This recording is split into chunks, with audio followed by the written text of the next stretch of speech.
রাঙামাটির শহরটা যে এতটা সুন্দর আসলে না আসলে বোঝাই যায় না।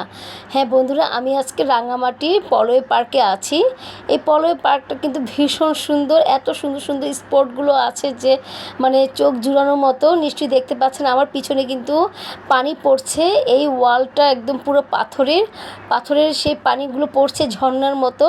আর নিচে তো পাথরগুলো অবশ্যই দেখতে পাচ্ছেন। তো আমি আসলে এখানে এই স্পটে এসে আমি মুগ্ধ হয়ে গিয়েছে।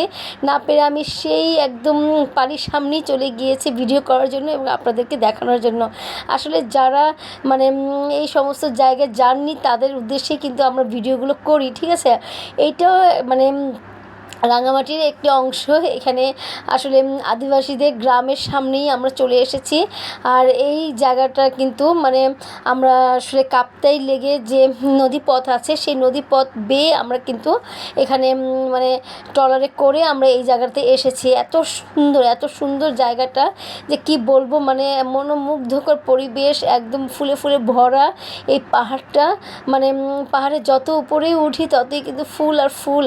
নিশ্চয়ই দেখতে পাচ্ছেন আপনারা পাহাড়টা কিন্তু অনেক সুন্দর আর ঝর্ণা আছে। কিন্তু আমাদের দুর্ভাগ্য যে আমরা আসলে ঝর্ণাটাকে মানে দেখতে পারিনি, ঠিক আছে। ঝর্ণার পানি তখন ছিল না। হ্যাঁ, তো এই কারণে আমরা আসলে ঝর্ণার পানিটা উপভোগ করতে পারি নাই। তো তারপরেও কিন্তু দেখতে কিন্তু অসাধারণ লাগছে। এখানে পাহাড়, গাছপালা, ফুল, আকাশ, নিচে দেখা যায় যে